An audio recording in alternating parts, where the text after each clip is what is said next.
కేకులు కట్ చేస్తారు. వాళ్ళ తాలూకా కార్యకర్తలేమో రౌడీలు మాదిరిగా రోడ్డు మీదకి వచ్చి జంతు బలులు చేసి రక్తాభిషేకాలు చేసి మేము 29లో మేము వస్తే ఈ రకంగా నరుకుతామని బహిరంగంగా చెప్పడమే కాకుండా ఫ్లెక్సీలు వేస్తున్నారు. అయినా కూడా ఎక్కడా ఎవరు కూడా ఇది తప్పు అని చెప్పే పరిస్థితులు వాళ్ళకి కనిపించట్లే. ఒక గర్భిణీ స్త్రీ మీద చేయి చేసుకున్నాడు, కడుపు మీద కాలుతో తన్నాడని కేసు పెడితే ఇంకొక వైసీపీ నాయకుడు బయటకు వచ్చి అతను జనసేన నాయకుడు అని చెప్పి దాన్ని తీసుకొచ్చి రాజకీయం చేయడానికని చెప్పి ప్రయత్నం చేసే పరిస్థితి. నీ నాయకుడు తాలూకా సంబరాల్లో జనసేన నాయకుడు వచ్చి ఎందుకు క్రాకర్స్ కాలుస్తాడు? ఆ మాత్రం ఇంగితో నీకు లేకపోతే పోయింది, కానీ జనాలకు లేదనుకుంటున్నారా? ఈరోజు ఒక్కసారి మనం ఆలోచించుకుంటానండి, ఈ రకంగా వీరు చేస్తున్న ఉన్మాదాలు ఒకవైపు చూస్తూ ఉంటే, ఇంతకుముందు మీ అందరికీ తెలుసు, ఇంతకుముందు రౌడీయిజం చేసేవాళ్ళంటూ సెపరేట్గా ఉండేవాళ్ళు, నక్సలిజం చేసేవాళ్ళని మనం అరికడుతున్నాం, రౌడీయిజం చేసేవాళ్ళని అరికడుతున్నాం, ఫ్యాక్షనిజాన్ని కూడా గౌరవ ముఖ్యమంత్రి గారు ఏ రకంగా అణిచివేశారో మీ అందరికీ తెలుసు, ముఠా తగాదాలని కూడా ఏ రకంగా అణిచివేశారో తెలుసు, మతాల మధ్య విద్వేషాలు రెచ్చగొట్టి కర్ఫ్యూలు విధించే పరిస్థితి నుంచి కూడా ఎక్కడా కూడా మత విద్వేషాలు లేకుండా చేసిన ఘనత కూడా గౌరవ ముఖ్యమంత్రి చంద్రబాబు నాయుడు గారిది. అటువంటి పరిస్థితి నుంచి ఈ రోజు పరిస్థితి ఏందిరా అంటే, వాళ్ళెవరు ఈరోజు రోడ్ల మీదకి వచ్చి ఉన్మాదుల్లా వ్యవహరించే పరిస్థితి కనిపించట్లే. కేవలం రాజకీయ ముసుగులో రాజకీయాన్ని అడ్డం పెట్టుకొని రౌడీయిజం చేస్తూ రౌడీయిజం చేయిస్తూ ఈరోజు ప్రజలను భయభ్రాంతులు గురిచేసి రాష్ట్ర అభివృద్ధికి ఆటంకం కలిగించడానికి ఒక కుట్ర పన్నే విధంగా ఈరోజు మనం కనిపిస్తుంది. ఈరోజు ఇక్కడ మనం ఒకసారి ఒక యాంగిల్ చూస్తానండి. ఈరోజు నేను చాలా కేసులన్నీ చూశాను, క్రోనలాజికల్గా కూడా నేను అన్నీ తెప్పించుకుంటే వీటిలో ఉన్న అన్నింటిలోని కూడా చాలామంది 18 సంవత్సరాల లోపున్న పిల్లలు కూడా రోడ్ల మీదకి వచ్చి పెద్ద పెద్ద కత్తులు పట్టుకొని తలలు నరికి కేసుల్లో కూడా ఇరుక్కున్న పరిస్థితి ఈరోజు కనిపించింది. అంటే నేనేమంటానంటే, ఇంతకు ముందు నువ్వు అధికారంలో ఉండేటప్పుడు గాంజాను తీసుకొచ్చి యువత భవిష్యత్తుని విపరీతంగా నాశనం చేసి వాళ్ళని ఒక సైకోల కింద ఉన్మాదుల కింద కొంతమందిని తయారు చేసిన పరిస్థితి, మళ్ళా తిరిగి ఇప్పుడు అదే రకంగా ఈరోజు బయటకు వచ్చి అపోజిషన్లో ఉన్నప్పటికీ కూడా, ప్రతిపక్షంలో ఉన్నప్పటికీ కూడా ప్రజల్ని భయభ్రాంతులను చేయడానికి అటువంటి చిన్న చిన్న పిల్లల్ని ఈరోజు జీవితాలు నాశనం చేస్తూ ఉంటే వైఎస్ఆర్సీపీ నాయకుడికి కనీసం కనికరం అనిపించట్లేదా? ఈరోజు నేను ఎందుకు మాట్లాడుతున్నానంటే, ఈరోజు చాలామంది నేను చూస్తే ఎంతమందిని ఈరోజు వాళ్ళందరినీ కూడా నేను బయట చూసాం, ఎంతమంది ఏ ఏజ్ గ్రూప్ ఆఫ్ పిల్లలు ఉన్నారు, ఎవరున్నారు ఇందులో అని చూస్తే 17 సంవత్సరాల పిల్లలు కూడా ఉన్నారు, ఇందులో 19 సంవత్సరాల పిల్లలు కూడా ఉన్నారు. అంటే నువ్వు ఎలాంటి పిల్లల్ని ఈరోజు బయటకు తీసుకొచ్చి వాళ్ళ జీవితాలు నాశనం చేస్తున్నావు? కనీసం నేను తల్లిదండ్రులు కూడా ఒకటి విజ్ఞప్తి చేస్తున్నా, ఒక రాజకీయ పార్టీ వెనకాతలు పంపించినప్పుడు మీరు ఏ రాజకీయ పార్టీ వెనకాతలు మీరు పంపిస్తున్నారు, ఆ రాజకీయ పార్టీ నాయకుడు తాలూకా చరిత్ర ఏంటి, ఆ రాజకీయ పార్టీ నాయకుడు తాలూకా ఉద్దేశాలు ఏంటి, రేపొద్దున నీ కొడుకుకి ఏమైనా జరిగినా, రేపొద్దున నీ కొడుకు ఏమైనా ఇబ్బంది వచ్చినా రాజకీయ నాయకుడు వచ్చి నిలబడతాడా అన్న విషయం కూడా ఈరోజు తల్లిదండ్రులు కూడా ఆలోచించుకోవాల్సిన విషయం అవసరం ఉందండి. ఎందుకంటే ఒక రకంగా చెప్పాలంటే వయసు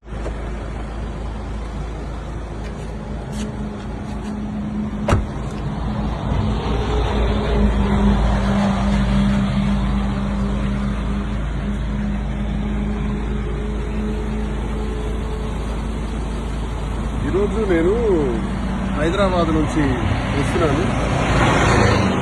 నరసన్నపేట కానీ లేదా నిమ్మాడ కానీ, ఇది నిమ్మాడ హైవే ఎగ్జాక్ట్, మరి మంత్రి అచ్చెన్నాయుడు వాళ్ళ ఊరు.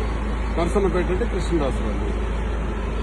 మరి కృష్ణదాసు నాకు కింజరాపు అప్పన్న ద్వారా కబురు పెట్టాడు, ఈరోజు హైదరాబాద్ నుంచి వస్తున్నాడు కదా, దమ్ముంటే రమ్మను, చంపేస్తాం, అటాక్ చేస్తాం, నరికేస్తామని చెప్పారంట. సరే మీరేం చేస్తారో, నేను ఈరోజు ఇదిగో నిమ్మాడ జంక్షన్లో మించుమించు 11:30 అవుతుంది, మరికొద్ది దూరంలోనే టెక్కలు ఉంది, వెళ్తున్నాను. ఒకవేళ చంపాలి, నరకాలి లేదా అటాక్ చేసి కొట్టేయాలి అనుకుంటే ఐఎమ్ రెడీ. నేనేం తప్పు చేశాను? ప్రజల అభిప్రాయాన్ని మీకు ప్రశ్నించాను, వీళ్ళు ఉచ్చ రాజకీయాలని బయట పెట్టారు, మీరు దౌర్భాగ్యమైనటువంటి మీ అవినీతిని అంతటినీ బయట పెట్టారు, మీరు చేస్తున్నటువంటి కేడీ రాజకీయాల్ని బయట పెట్టారు. అంత మాత్రం చంపేస్తారా? ఓకే, చంపేస్తే దువ్వాడ శ్రీనివాస్ అదిరిపోతాడని బెదిరిపోతాడని నాకు అప్పన్నతో ఫోన్ చేయించారు, దయచేసి రావద్దు, అలా వెళ్ళిపోమని హైదరాబాద్, మళ్ళీ వెనక్కి వెళ్ళిపోమని రావద్దని. అందుకే ఆపాను, ఇక్కడ కారు ఆపాను, ఇక్కడ నిలబడ్డాను. ఎంతసేపు అయినా ఉందామని అనుకుంటున్నాను. ఒక 1 or 2 hours వెయిట్ చేస్తాను ఇక్కడే. వాళ్ళకి కూడా రండి. మరి పోలీస్ వారి దృష్టిలో కూడా ఈ విషయం నేను పెట్టాలి. రేపు ఎస్పీ గారిని కూడా కలుస్తాను, అందరి దృష్టిలో పెడతాను, పత్రికాముఖం కూడా విషయం తెలియజేస్తాను. జరుగుతున్నటువంటి అన్యాయం మీద మాట్లాడితే అటాక్ చేసేస్తారంట. చూద్దాం, అది కూడా నేను ఇంకా గట్టిగా మాట్లాడతాను, ఇంకా గొంతిప్పి మాట్లాడతాను, ప్రజా సమస్యలపైన పోరాడతాను. మీకు వైసీపీలో నన్ను సస్పెండ్ చేశారు, మీకు కావాలంటే బహిష్కరించండి, ఎక్స్పెల్ చేసేయండి. ఎక్స్పెల్ చేయటం అంటే పార్టీ నుంచి బయటకు పంపించేయటం. అదే చేసిన తర్వాత స్వతంత్రుడిగా నా కార్యక్రమం నేను చేస్తాను. ఇంకా గట్టిగా శ్రీకాకుళం జిల్లాలో పనిచేస్తాను. ఏం చేస్తారో చూస్తాను. ఒకవేళ చంపేయాలనుకుంటే నేను చావుకైనా సిద్ధండి. భయపడే రకం కాదు, అదిరే బెదిరే రకం కాదు. ఈ దువ్వాడ శ్రీనివాసం తెలియజేస్తున్నాను. ఇంకా 2 hours ఇక్కడే ఉంటా.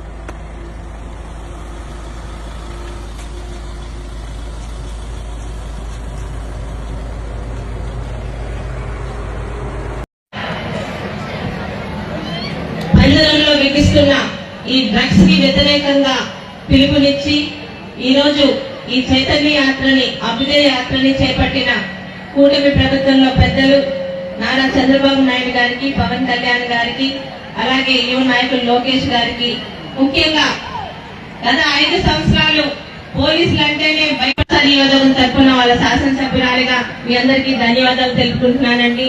ముఖ్యంగా సైకిల్ యాత్ర ద్వారా పాయకరావుపేట నుండి ఈరోజు ఇచ్చాపురం వరకు తమ బాధ్యతగా ప్రతి ఒక్క యూత్ని చైతన్యపరుస్తూ సైకిల్ యాత్ర ద్వారా ముందుకు వెళ్తున్న సోదరులందరికీ మనందరి తరఫున వాళ్ళందరికీ శుభాకాంక్షలు తెలుపుకుంటున్నాను. పెద్దలందరూ మాట్లాడారు, మీ అందరికీ తెలుసు. ఈ రోజు సోషల్ మీడియా ద్వారా చాలా విషయాలు మీరు తెలుసుకుంటున్నారు. ఒకే ఒక్క తప్పు ఆ ఒక్క వ్యక్తినే కాదు, ఆ వ్యక్తి ద్వారా కుటుంబాన్ని, ఆ కుటుంబం ద్వారా సమాజాన్ని ఎలా పాడు చేస్తున్నారంటే దానికి కారణం డ్రగ్సే. ఈ రోజు గత 5 సంవత్సరాలు దేశంలో ఎక్కడ గంజాయి పట్టుబడినా దాని మూలాలు ఆంధ్ర రాష్ట్రాల నుంచి ఉన్నాయంటే 5 సంవత్సరాలుగా గంజాయి ఆంధ్రప్రదేశ్ రాష్ట్రాన్ని ఎంత సర్వనాశనం చేశారో ఆనాటి ప్రభుత్వానికి బాధ్యత. ఈ రోజు ముఖ్యంగా హోంమంత్రి పొజిషన్ లో ఉన్న సోదరి మంగళపూడి అనిత ఒక హోంమంత్రిగానే కాదు, ఒక తల్లిగా ఆలోచించి ఇంతమంది యువత తాలూకా జీవితాన్ని నాశనం చేస్తూ వాళ్ళ కుటుంబాల్లో చిచ్చు పెడుతున్న ఈ డ్రగ్స్ మీద ఒక ఉక్కు పాదంతో ఈగల్ టీమ్స్ తయారు చేసి ఈ రోజు డ్రగ్స్ ని ఎక్కడికక్కడ కట్టడి చేస్తూ, అదొక్కటే కాదు, ఈ రోజు ప్రతి ఒక్క యువతలోని ఒక సామాజిక స్పృహ రావాలి. ఈ డ్రగ్స్ ఎంత చెడ్డవో, ఎలాగ ఈ రోజు జీవితాన్ని, కుటుంబాన్ని, సమాజాన్ని పాడు చేస్తున్నాయో ఈ కార్యక్రమం ద్వారా ప్రతి వీధికి, వాడవాడకి, మండలానికి, గ్రామానికి తెలియపరుస్తూ ఈ కార్యక్రమానికి శ్రీకారం చుట్టిన హోమ్ డిపార్ట్మెంట్ కి ప్రత్యేక ధన్యవాదాలు. ఒకటే చెప్తున్నాను, ఈ రోజు పెద్దలు చెప్పారు, సమాజం బాగుండాలంటే యువత బాగుండాలి.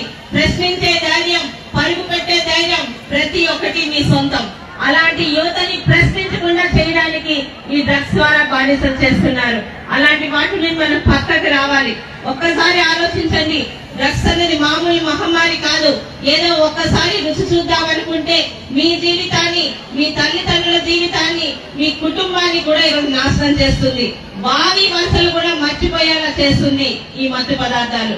వాటి జోలికి వెళ్లకుండా ఉండటమే కాదు, వాటిని ఎవరు చేస్తున్నా, ఎవరు వాటిని తీసుకొస్తున్నా వాళ్ళందరినీ కూడా శిక్షించే బాధ్యత మనందరి మీద ఉంది. ఈ రోజు పలాస శాసనసభ్యురాలుగా అక్కడక్కడ రోజు కూడా వింటున్నాం మేము డ్రగ్స్ కనిపిస్తున్నాయని. ఈ రోజు మీ అందరి ముందు చెప్తున్నాను, వాటిని ఎవరు చేసినా, ఎవరు రవాణా చేసినా, ఎంతటి వారైనా దయచేసి ఉక్కు పాదంతో వారికి శిక్షించాలని చెప్పి ఈ రోజులున్న పోలీస్ డిపార్ట్మెంట్ ని కోరుకుంటున్నాను. ఎందుకంటే వాళ్ళు చేస్తుంది మామూలు తప్పు కాదు. ఒక్క అలవాటు ఒక జీవితాన్ని, ఒక యువతని, వాళ్ళ తల్లిదండ్రులని, తద్వారా సమాజాన్ని పూర్తిగా నాశనం చేస్తుంది. మరి ముఖ్యంగా ఈ రోజు ఈ కార్యక్రమానికి, ఈ రోజు కథం కలిపి కార్యక్రమానికి ఒక ఉత్తేజం తీసుకొచ్చిన ఇంతమంది బాలబాలికలకు, వారిని ఇక్కడికి పంపించిన వారి తల్లిదండ్రులకు, ముఖ్యంగా వారి తాలూకా స్కూల్ యాజమాన్యానికి, కాలేజ్ యాజమాన్యానికి మా పలాస తరపున శాసనసభ్యులుగా ధన్యవాదాలు తెలుపుకుంటూ, ఒక మంచి కార్యక్రమాన్ని ఈ రోజు పలాసలో విజయవంతం చేసిన ప్రతి ఒక్కరికి, ఈ రోజు ఈ కార్యక్రమంలో పార్టిసిపేట్ చేసిన ప్రతి ఒక్కరికి కూడా ప్రత్యేక ధన్యవాదాలు తెలుసుకుంటున్నానండి. జై హింద్. కూడా కొన్ని డైరెక్షన్స్ ఇవ్వడం జరిగింది. ఎలా చేయాలి, ఉమెన్ సేఫ్టీ మీద హైయెస్ట్ కాన్సన్ట్రేషన్ చేశాం. అలాగే యువత చెడిపోకుండా గాంజా వైపు అట్రాక్ట్ కాకుండా వాళ్ళని ఎడ్యుకేట్ చేసే విధంగా మనం ఎన్నో కార్యక్రమాలు చేపడుతున్నాం ప్రతి స్కూల్ కి. అలాగే హెల్మెట్ వాడకం, ప్రతి ఒక్కరు కూడా రోడ్ సేఫ్టీ చాలా ఇంపార్టెంట్. హెల్మెట్ వాడకాన్ని ఎక్కువగా పెంచి ఈ మరణాలని యాక్సిడెంట్ జరుగుతున్నాయి, రెగ్యులర్ గా వెహికల్స్ పెరుగుతున్నాయి డే బై డే. అలాగే మూవ్మెంట్ కూడా పెరుగుతుంది కాబట్టి యాక్సిడెంట్ అయ్యేదానికి అవకాశాలు ఎక్కువ ఉన్నాయి. అందుకని హెల్మెట్ వాడకం, అలాగే ప్రతి ఒక్కరూ అన్ని డాక్యుమెంట్స్ పెట్టుకొని వెళ్లే విధంగా వాళ్ళకి. చివరిగా సైబర్ క్రైమ్ కూడా డిజిటల్ అరెస్టులు చేస్తున్నారు.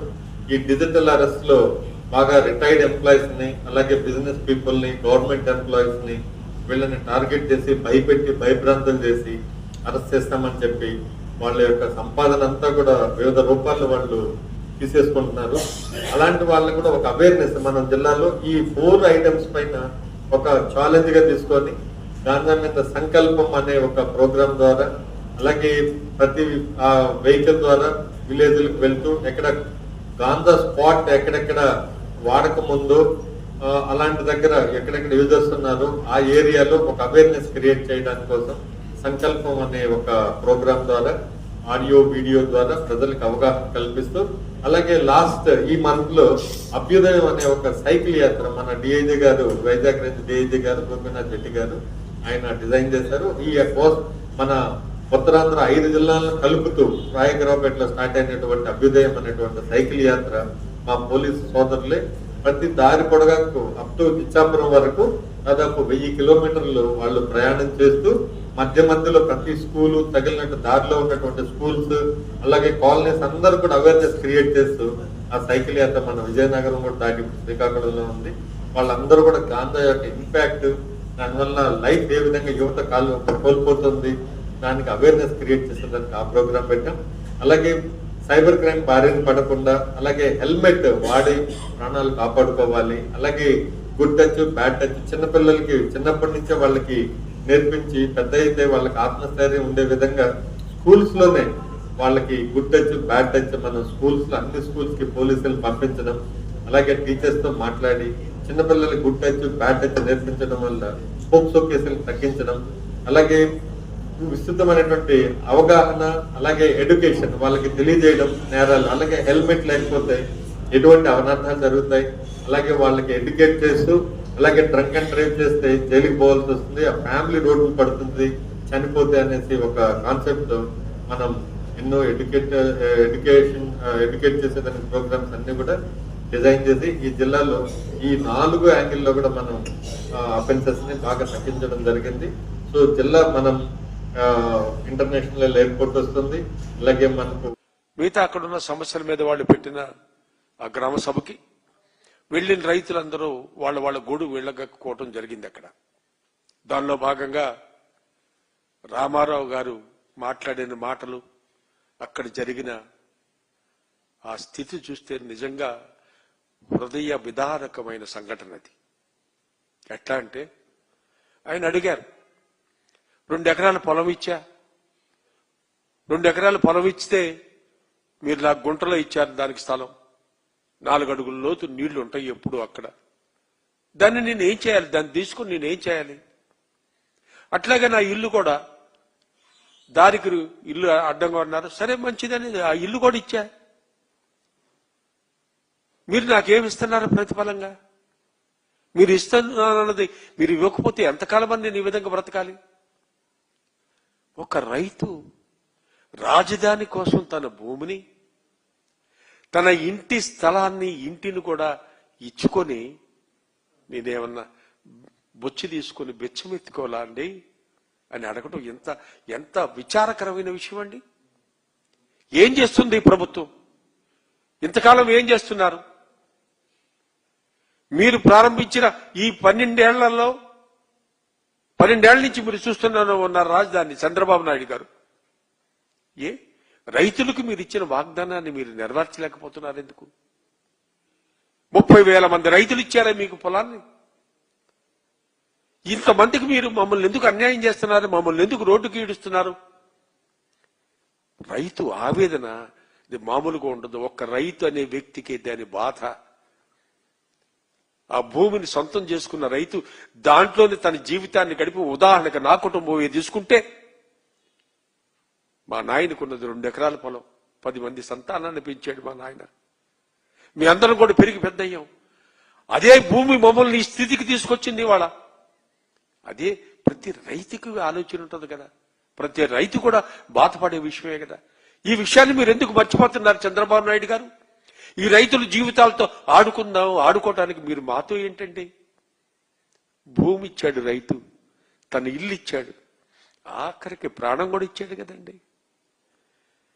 మిమ్మల్ని నమ్మి రైతు ప్రాణం కూడా ఇచ్చాడు. రివర్స్ గా మన ప్రభుత్వం తరపు నుంచి ఏమిస్తున్నాం మనం అనే ఆలోచన ఒక్కసారి చేయమని మిమ్మల్ని కోరుకుంటున్నా చంద్రబాబు నాయుడు గారు. ఏం చేస్తుంది ఇక్కడ వ్యవస్థ? ఆ మధ్యకాలంలో వర్షాలు పడి విపరీతంగా అమరావతి అంతా మునిగిపోతే, నీళ్లు డైవర్షన్ లేక మొత్తం అక్కడ నీళ్లు అక్కడ ఆగిపోతే, అప్పుడు మేమందరం కూడా గగ్గాలు పెడితే, అప్పుడు నారాయణ గారు బయటకు వచ్చి చూసి హైవేని బ్రిడ్జ్ చేశారు 50 మీటర్ల. కాదా ఇది? అందరికీ నమస్కారం.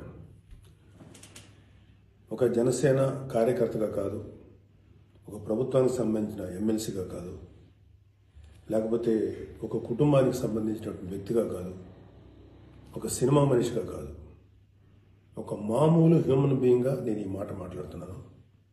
దీంట్లో ఎవరికైనా సరే వివాదాస్పదం చేయాలనుకుంటే అది మీ వ్యక్తిగత ఇష్టం. కానీ ఒక విషయం మాత్రం మీతో స్పష్టంగా చెప్పాలనుకుంటుంది ఏంటంటే, ఈ మధ్యకాలంలో ఆడపిల్లల వస్త్రధారణ మీద చాలామంది కామెంట్స్ చేస్తున్నారు. ఓపెన్గా మాట్లాడాలంటే ఈ మధ్యకాలంలో శివాజీ మాట్లాడాడు. Shivaji is not my target. ఒకవేళ ఎవరన్నా సరే శివాజీ నా టార్గెట్ అనుకుంటే అది మీ ఇష్టం. కానీ ఒక టైప్ ఆఫ్ మన సమాజంలో ఒక రకమైన రుగ్మత వెళుతుంది. అదేంటంటే moral policing. It's called moral policing. ఎంత మిత్తులో బతుకుతున్నారంటే సామాన్య జనం చాలామంది ఈ మేల్ చావనిస్టిక్ సొసైటీ, మగ అహంకారంతో ఉన్నటువంటి మన సమాజం, ఆడపిల్ల ఎలా ఉండాలి, ఆడపిల్ల వస్త్రధారణ ఎలా ఉండాలి, ఆడపిల్లలు ఎలా మాట్లాడాలి, ఆడపిల్లలు ఏం మాట్లాడాలి, ఏమి మాట్లాడకూడదు, దీని మీద ప్రతి ఒక్కడు, అతను పండితుడు కానించి పామరుడు దాకా ప్రతి ఒక్కడు ఆడపిల్ల ఎలా ఉండాలో మాట్లాడతారు. ఫస్ట్ పాయింట్, దీన్ని మోరల్ పోలీసింగ్ అంటారు. ఇది ఎగెనెస్ట్ కాన్స్టిట్యూషన్.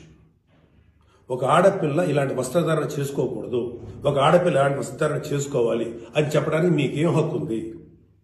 ఏ రైట్ ఉంది మీకు? అంటే మగవాడు కాబట్టి ఎవరి గురించి అని ఏదైనా స్వేచ్ఛగా మాట్లాడతారా? దురదృష్టం ఏంటంటే ఇలా మాట్లాడే మగవాళ్ళకు కూడా ఆడవాళ్ళ నుంచి ఒక రకమైన మద్దతు లభిస్తుంది. మనస్ఫూర్తిగా చెప్తున్నాను, ఖచ్చితంగా వాళ్ళ మనసు నుంచి వచ్చింది కాదు. అందరి యాక్సెప్టెన్స్, భర్త ఏమనుకుంటాడో, ఆ చుట్టుపక్కల మగవాళ్ళు ఏమనుకుంటారో, ఇంకొక వ్యక్తులు ఏమనుకుంటారనే మాట్లాడే ఆడవాళ్ళే తప్ప ఇన్నరగా ప్రతి ఆడబిడ్డకి ఒక సెల్ఫ్ రెస్పెక్ట్ ఉంటుంది. ఎలాగో ఒక ఆడపిల్ల డ్రెస్ ఇలా ఉండాలని మనం అడుగుతాం, ఎలాగో ఒక ఆడపిల్ల ఈ డ్రెస్ వేసుకోవాలని చెప్తాం. ప్రపంచంలో ఫ్యాషన్ అనేక రకాలుగా మారుతుంటుంది. అది ఎలాగైనా ఉండొచ్చు. దయచేసి మన చెల్లెలు, మన తల్లి, మన చెల్లెలు అందరూ మనవాళ్లే, మన బిడ్డలే. ఆడపిల్ల కాబట్టి ఆ అమ్మాయి ఇలా ఉండాలని చెప్పే హక్కు మనకు లేదు. నేను ఇవాళ మీ అందరి ముందు ఒకప్పుడు నేను కూడా అలాంటి ఇన్ఫ్లుయెన్స్లో ఉండి తర్వాత రియలైజ్ అయ్యే తప్పు కదా, నాకేం హక్కు ఉంది, ఒక ఆడబిడ్డ ఇలా ఉండాలి అని చెప్పే హక్కు నాకేముందని చెప్పి నేను మార్చుకొని నేను అటువైపు వెళ్తే నాకు ఇంకొక రకమైన ప్రపంచం కనపడింది. అరే వాళ్ళు ఏం తప్పు చేశారయ్యా, వాళ్ళు ఏం తప్పులు చేశారని చెప్పి వాళ్ళని అడ్డగోలుగా మీద పడిపోతున్నారు. నమస్కారం. ఈరోజు పార్టీలు, ప్రజా సంఘాల ఆధ్వర్యంలో ఉపాధి హామీ చట్టం రక్షణకై ఈరోజు రౌండ్ టేబుల్ సమావేశం నిర్వహించడం జరిగింది. ఉపాధి హామీ చట్టం రక్షణకి ఉద్యమించాలని చెప్పి ఈ సందర్భంగా రౌండ్ టేబుల్ సమావేశం తరఫున పిలుపునిస్తాం.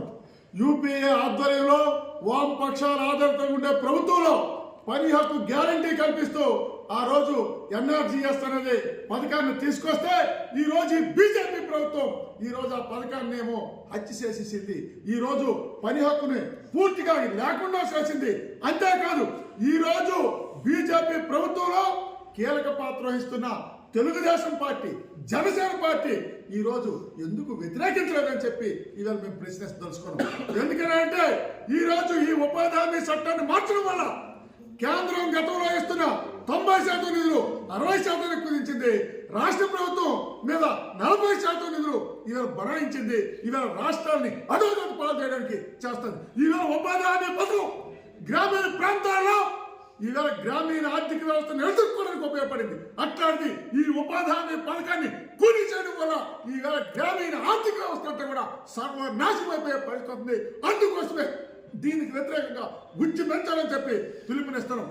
అంతేకాదు ఈరోజు బీజేపీ ప్రభుత్వం వచ్చిన తర్వాత గతంలో సాధించుకున్న హక్కులన్నీ కూడా కాలు రాసింది. ఈవేళ 29 కార్మిక చట్టాన్ని 4 లేబర్ కోడ్లుగా మార్చేసింది. అటవీ హక్కుల చట్టాన్ని మార్చేసి కార్పొరేట్లకు అప్పచెప్పేసింది. అదేవిధంగా ఈరోజు వ్యవసాయ నల్ల చట్టాలు దొడ్డిదారిని తీసుకొచ్చి ఈ భూముల్ని కొల్లగొట్టుకెళ్ళిపోతుంది. ఈ రోజు ఉపాధి హామీ చట్టాన్ని తీసుకొచ్చి ఇవాళ గ్రామీణ ఆర్థిక వ్యవస్థను నాశనం చేసి కార్పొరేట్ కంపెనీలకి ఇవాళ లాభం చేకూర్చే ప్రయత్నాలు చేస్తుంది. ఇవాళ ఉపాధి హామీ నిధులు తగ్గించి కార్పొరేట్లకి 11 సంవత్సరాల్లో 17.2 లక్షల కోట్ల రూపాయలు ఇవాళ సబ్సిడీ ఇచ్చి రుణాలు మాఫీ చేసింది. అందుకోసం ఈ విధానాలకు వ్యతిరేకంగా భవిష్యత్తులో పెద్ద ఎత్తున ఉద్యమాలు చేపడతామని హెచ్చరిస్తున్నాం.